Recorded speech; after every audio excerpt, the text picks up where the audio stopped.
Bom dia, mais uma manhã com Deus, priorizando a palavra de Deus. E nesta manhã do dia 23 de fevereiro, nós vamos meditar de Deuteronômio, do capítulo 20 ao capítulo 22.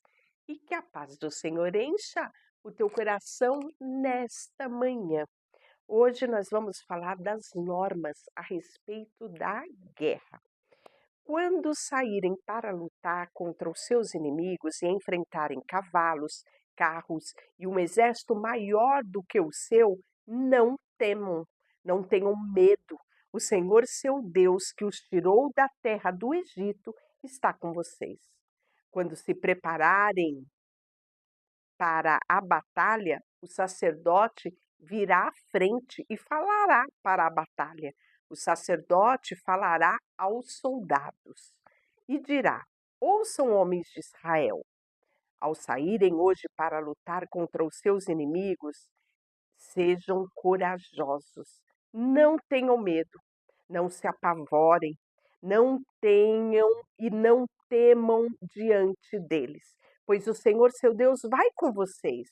Ele lutará contra os seus inimigos em favor de vocês e lhe dará a vitória.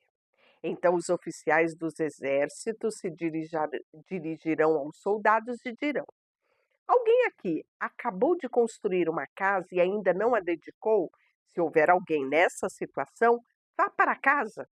Se morrer na batalha, outra pessoa vai dedicar a sua casa. Se alguém aqui acabou de plantar uma videira, mas ainda não comeu dos seus frutos, se houver alguém nessa situação, vá para casa, porque se você morrer na batalha, outra pessoa vai comer dos primeiros frutos. Alguém aqui acabou de ficar noivo de uma mulher, mas ainda não se casou? Vá para casa, tome a sua mulher como esposa, e se você morrer na batalha, outra pessoa tomaria ela como esposa. Os oficiais também dirão: Alguém aqui está com medo ou angustiado? Se tiver, vá para casa, antes que amedronte mais alguém. Quando os oficiais terminarem de falar aos soldados, nomearão comandante das tropas. Então, a primeira coisa que eu quero destacar aqui é a função sacerdotal. Nós perdemos muito desta função nos dias de hoje. Hoje, quando se falamos do sacerdote, pensamos apenas num sacerdote que fale espiritualmente. Mas aqui nós estamos vendo que a função sacerdotal ia muito além do sacrifício ou das coisas sagradas. O sacerdote era um homem, uma peça fundamental. Ele tinha, na verdade, a posição de autoridade sobre a nação. Isso. E Deus dava vitória através do comando de um sacerdote. Que coisa mais extraordinária é essa, né? Era ele que animava o exército, antes mesmo do comandante falar. Era ele que animava os homens e dava os homens de guerra a certeza de que ali eles teriam vitória. E aqui nós vamos ver o detalhe, né, daqueles que estavam aptos para ir para a guerra, estavam, né, na idade própria para isso, mas que poderia ter algum impedimento, algum impedimento por alguma circunstância da sua vida, né? Aquele que era noivo, aquele que tinha acabado de construir a sua casa e ainda não tinha usufruído da sua propriedade. Então, essas pessoas tinham o privilégio de se abster de ir à guerra e ficar com a sua família, né? Porque, sem falar que nós tínhamos muitos guerreiros aqui, né? Já vimos no nosso censo quanta gente nós tínhamos disponível para a guerra, né? E outra coisa importante que dos últimos itens aqui, né, depois de você fazer o checklist ali de todo mundo, aquele que de repente estava noivo, plantou uma vinha, fez uma casa, ele fala de uma última coisa: aos que estavam com medo e aos angustiados. porque esses eram capazes de contaminar outros guerreiros, né. Então estava falando sobre a saúde emocional, como ela é importante para determinar, né, aqui no caso, a o vencer a batalha. Não adiantava ser um ótimo guerreiro, se não tivesse uma saúde mental, né, uma disposição mental própria para aquele momento. E hoje nós vemos, né, que ali, tantos anos atrás, Deus já dava importância à saúde mental. Hoje nós já estamos num momento onde a saúde mental, ela é mais importante muitas vezes do que a saúde física. Quantas pessoas têm uma saúde física excepcional? Faz tudo quanto é exame e não acha nada. O problema está na sua saúde mental. Então aqui Deus mostra, né, a importância de que esses soldados aqui, eles estivessem também em dia com a sua saúde mental. E aí nós vamos ver que ele fala ainda, né? Quando vocês se aproximarem de uma cidade para atacá-la, primeiro proponha paz aos seus habitantes. Se eles aceitarem suas condições e abrirem as portas, todo o povo dentro da cidade servirá como trabalho forçado. E se recusarem a proposta de paz e se prepararem para a luta, cerquem a cidade. Quando o Senhor seu Deus lhe entregar a cidade, matem à espada todos os homens.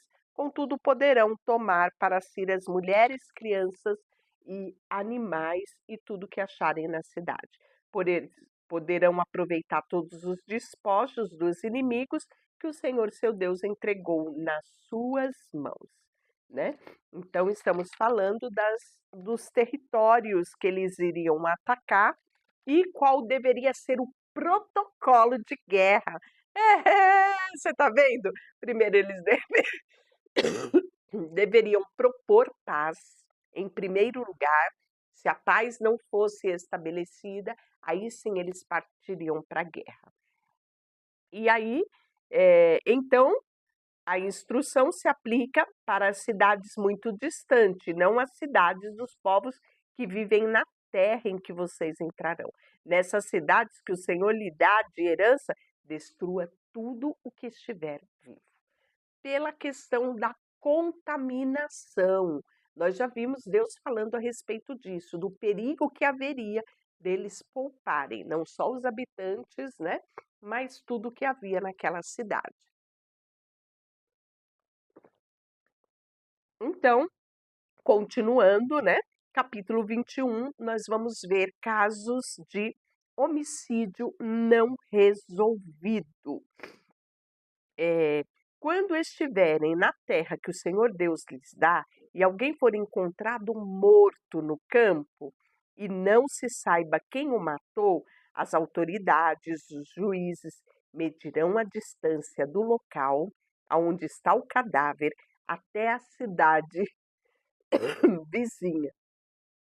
Quando se determinar qual a cidade é a mais próxima, as autoridades da cidade escolherão um rebanho, uma novilha, que nunca tenha sido usado para trabalhar no campo e nunca tenha puxado o arado. Levarão a novilha no vale, que não tenha sido lavrado nem semeado, no qual passe um ribeiro. E ali no vale quebrarão o pescoço da novilha. Os sacerdotes e os levitas aproximarão, pois o Senhor seu Deus o escolheu para servirem diante dele e pronunciarem a bênção em seu nome. Cabe a eles decidir todos os casos legais e criminais. Então aqui nós estamos vendo, né, verificando aqui, quando encontrava alguém morto, qual era, faziam-se a medição. Então aqui nós temos uma perícia no local, né, do homicídio, no local onde se encontrou morto, para descobrir, né, da onde poderia ser aquela pessoa e assim, né, se oferecer ali um sacrifício a respeito daquele pecado que ninguém sabe de nada. Olha só, as autoridades daquela cidade lavarão as mãos sobre a novilha cujo pescoço for quebrado e dirão: nossas mãos não derramaram o sangue dessa pessoa, nem vimos o crime acontecer. Olhe só, o Senhor perdoa o seu povo de Israel, o qual tiraste. Não culpes o teu povo pela morte de um inocente. Assim serão absorvidos da culpa pelo sangue da pessoa. Desse modo, vocês removerão do seu meio a culpa pela morte da vítima e farão o que é certo aos olhos do Senhor. E aí nós vamos ver a questão do protocolo quanto ao casamento de uma prisioneira. Quando vocês saírem para guerrear contra os seus inimigos e o Senhor seu Deus entregá-los nas mãos, e vocês fizerem-o de prisioneiro, pode acontecer que algum de vocês veja uma mulher bonita entre os cativos e sinta-se atraído por ela e deseje casar com ela. Nesse caso, leve-a para a casa, onde ela raspará a cabeça, cortará as unhas, trocará as roupas que estava usando quando foi capturada. Ela ficará em sua casa, mas você deixará que ela fique de luto pelo pai e pela mãe por um mês inteiro. Depois disso, você se casará com ela. Passará a ser o seu marido e ela lhe será sua esposa. Se depois do casamento ela não o agradar, liberte-a. Não a venda nem a trate como escrava, pois você a tomou como mulher, né? Em outras versões, a humilhou. Então, aqui nós estamos vendo, né, o direito do prisioneiro, de uma mulher prisioneira, né, que poderia sim restabelecer sua vida, ser uma mulher casada, né, mas deveria sim respeitar o luto desta mulher e tratá-la com dignidade. Direito do filho mais velho, né? Temos a questão da primogenitura. Se um homem tiver duas esposas e amar apenas uma delas, mas ambas lhe derem filhos homem, o filho mais velho for da esposa que ele não ama, quando dividir sua herança, o homem não poderá dar a porção maior ao filho da esposa amada, como se este fosse o filho mais velho. Terá que reconhecer os direitos do filho mais velho da esposa que não ama, dando-lhe a porção dobrada. Ele é o primeiro filho do vigor do seu pai e tem sim o direito de filho mais velho que lhe pertence. Se um homem tiver um filho teimoso e rebelde, que não obedece ao pai e à mãe, apesar deles o disciplinarem, o pai e a mãe levará o filho até a porta da cidade e dirá às autoridades ali reunidas: este é o nosso filho, é teimoso e rebelde e se recusa a obedecer. Olha só o que ele fala: é mau caráter e vive bêbado. Então todos os homens da cidade o executarão por apedrejamento. Deste modo, vocês eliminarão o mal no meio do povo, e todo Israel ficará sabendo disso e temerá. Outras normas aqui. Se alguém cometeu um crime que merece pena de morte e por isso for executado pendurado no madeiro, não deverá permanecer pendurado ali toda a noite.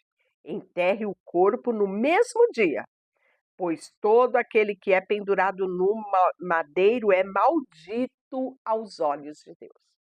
Olha só o que ele fala aqui, né? Então, nós podemos ver que aconteceu isso com Jesus. Ele foi morto em madeiro, pendurado em madeiro. Ou seja, ele se tornou maldito em nosso lugar.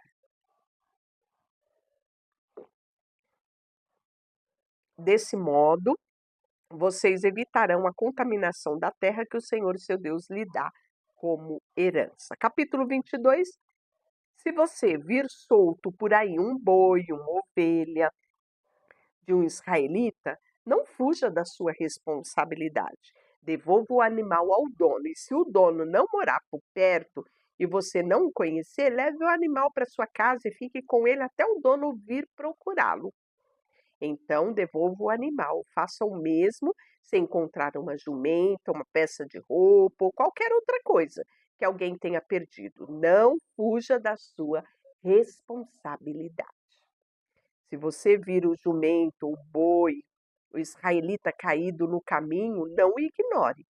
Vá e ajude o dono a levantar o animal. A mulher não deve usar roupas de homem e o homem não deve usar roupas de mulher.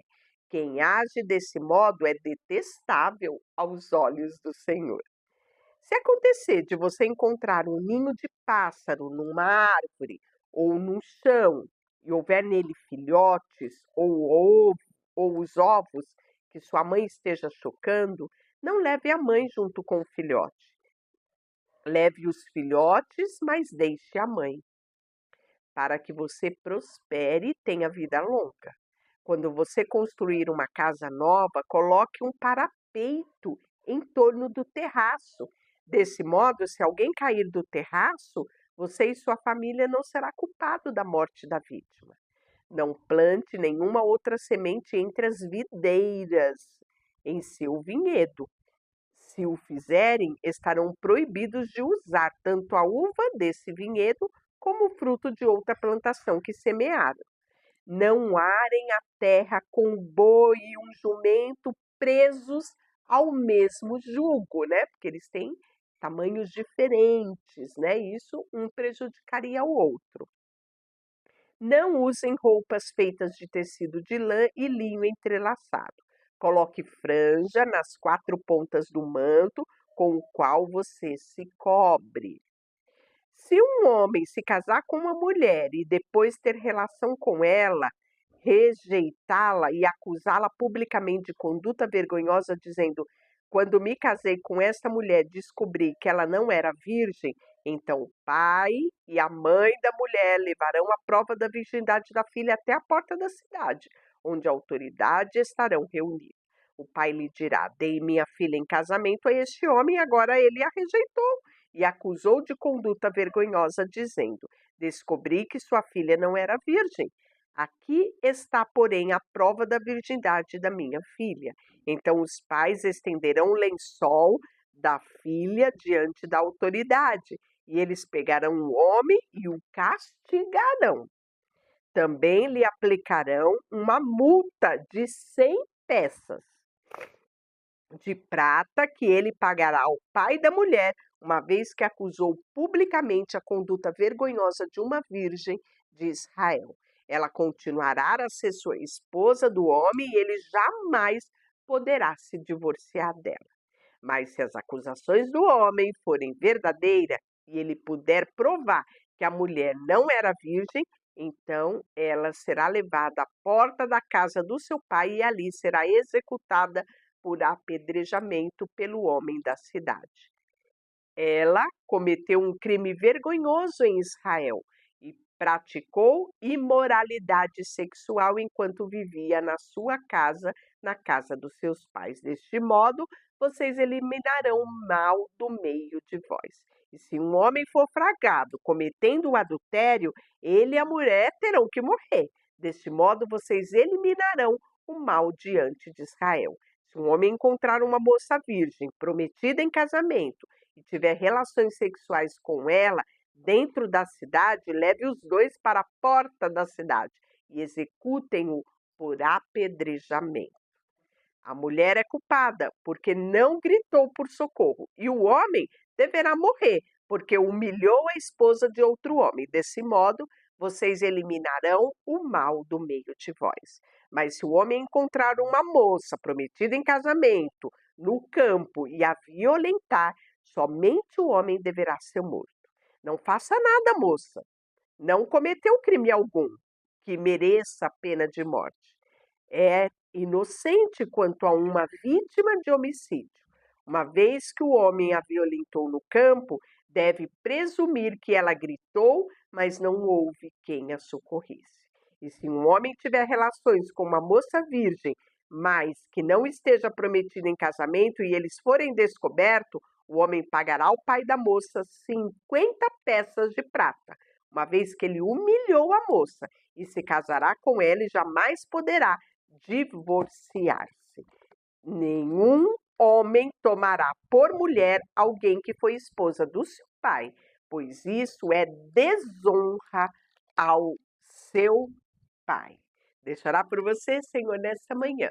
Colocamos diante de Ti o meu coração, o nosso coração, a nossa vida, e colocamos diante de Ti, Senhor, também o nosso andar, o nosso deitar, o nosso levantar, porque o Senhor nos conhece. Conhece cada atitude do nosso coração. Conhece aquilo que até mesmo pensamos. E nós queremos, nos colocando diante de Ti, pedir que o Teu Espírito Santo nos ajude a andarmos dia após dia em retidão diante de Ti. Com tudo que temos e somos, em nome de Jesus. Amém. Deus te abençoe.